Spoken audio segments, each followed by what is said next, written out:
बिस्मिल्लाहिर्रहमानिर्रहीम।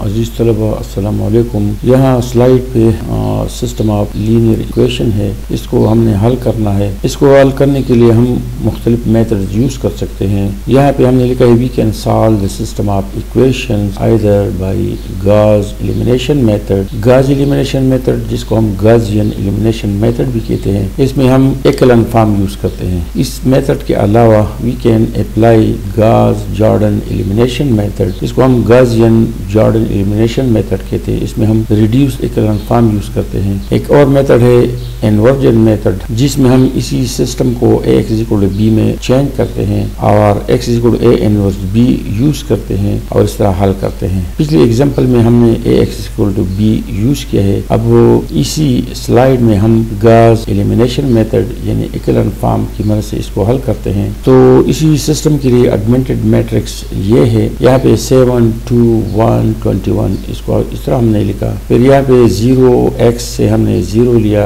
3y से 3 लिया और इस तरह -z से -1 और ये 5 लिया। इस तरह -3 4 -2 -1 यहाँ पे हमने लिखा। इसको एकलन फॉर्म में तब्दील करने के लिए यहाँ पे हमें 1 की जरूरत है। 1 हम किस तरह लाएंगे, इसी रो ऑपरेशन से r1 प्लस 2 टाइम्स r3। इसी लाइन को अगर हम 2 से ज़रब दे और इसी लाइन के साथ अगर हम ऐड करें तो हमें 1 10 -3 19 मिलता है। और इसी रो ऑपरेशन को इस सिंबल से हम यूज करते हैं r1 प्लस 2 टाइम्स r3 यानी multiplying elements of third row and then adding with element of first row we get 1 10 -3 19। इसी तरह इसी -3 को 0 करना है, तो -3 को 0 करने के लिए हम क्या करते हैं, multiplying element of the first row by 3 and then adding with element of the third row. इसी रो ऑपरेशन को हम इस तरह लिखते हैं r3 प्लस 3 टाइम्स r1 यानी multiplying elements of first row by 3 and then adding with elements of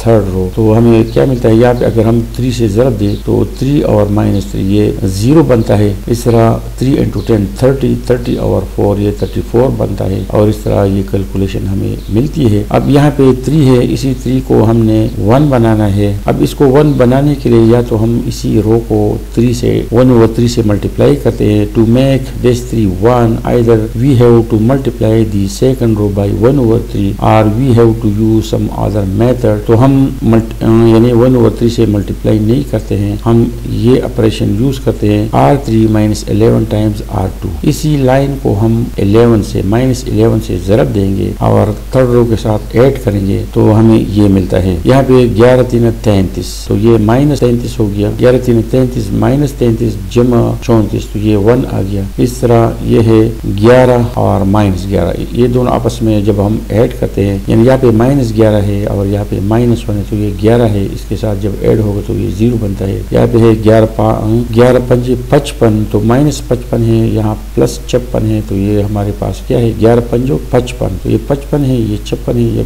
जब दोनों ऐड होंगे तो यहाँ पे 1 आएगा। अब इसी 3 को 1 बनाना है, तो इसी 3 को 1 बनाने के लिए हम इसी रो को और इसी रो को आपस में इंटरचेंज करते हैं by r2 changing second row and third row together. तो ये नीचे आएगा और ये नीचे वाला ऊपर आएगा। अब इसी 3 को हमने 0 करना है। किस तरह ये 0 होगा, multiplying this row by -3 and then adding here. इसी ऑपरेशन को हमने यहाँ पे शो किया है r3 - 3 टाइम्स r2 के साथ -3 से ज़रब दे और r3 के साथ ऐड करें तो -3 जमा 3 तो ये 0 आएगा। इसके साथ मल्टीप्लाई से 0 है, 0 और -1 है। यहाँ पे क्या है, ये -3 है। -3 इसके साथ जब ऐड होगा -3 जमा 5 तो ये 2 आएगा। अब ये जो कॉलम में डायगोनल है इस पे 1 आ गया, ये पिवोट है। यहाँ 1 आ गया, ये भी पिवोट है। इसके नीचे यहाँ भी नीचे और यहाँ भी नीचे 0 है। इसी -1 को हमने 1 का करना है, मल्टीप्लाइंग दिस रो बाई -1। तो जब हम -1 से हम ऐड करेंगे तो ये +1 और ये -2 होगा। अब ये एकलन फॉर्म है। Now this is in the echelon form, ये पिवोट है। अब हमने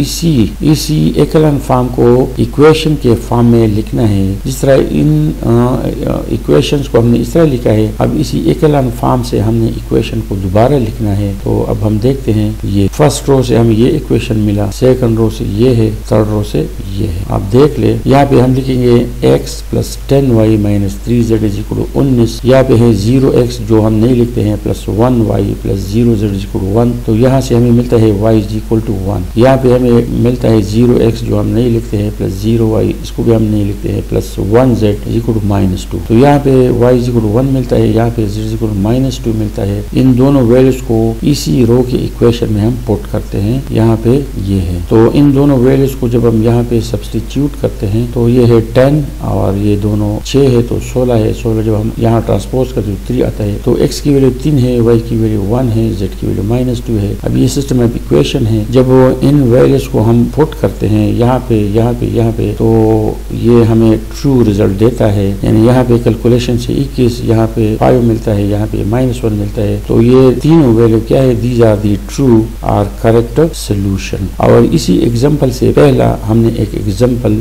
हल किया है और इसको हमने इसी मेथड से हल किया है।